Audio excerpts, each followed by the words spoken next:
guys, sa pag-uusapan natin ng isang bagay na nakakaapekto sa kalusugan ng mga kabataan na dapat natin sugpuin o patigilin ang mga kabataan sa paggamit ng ipinagbabawal na gamot.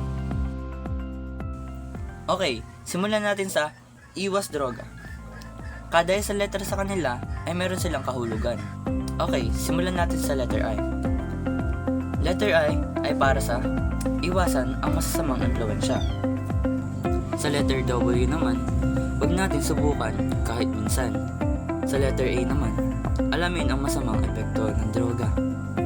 At para naman sa letter S, sumama sa mga mabubuting kaibigan. Sa letter D, kailangan din natin ng dasal at suporta mula sa pamilya. Sa letter R, respetuhin ang sarili at ang ating katawan. At dito naman sa letter O, obserbahan ang tamang pamumuhay. Dito naman sa letter G, gumawa tayo ng makabuluhang gawain. At dito tayo sa pinakahuli, ang letter A. Dito dapat tayong alerto sa tukso sa droga. So natapos natin pag-usapan ng iwas droga. Tumungo naman tayo sa epekto ng droga. Dito pag-uusapan naman natin ang maaaring mangyari sa buhay mo kapag ginamit mo ang ipinagbabawal na gamot. Unang-una, makakaapekto ito sa pag-aaral natin at sa buhay natin. At ang sunod, nakakaapekto din ito sa ating isipan at sa ating mga katawan or kalusugan. Meron din epekto sa atin sa pakiramdam na pagkalutang o pagkahay.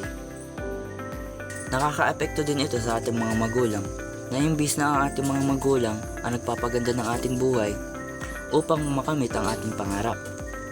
Nagmamalasakit sila para sa atin at sana'y wag naman natin sayangin yun.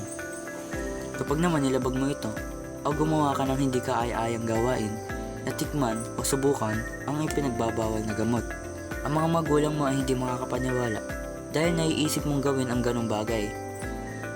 At pwede ding maubusan ng tiwala nila sa'yo at pwede din sumama din ang loob nila sa'yo. Dahil nga sa tinatawag nating droga, papasok na lang sa isipan nila na wala ka na sa bisyo, na may masama ka nang gagawin sa inyong lugar o sa inyong bahay.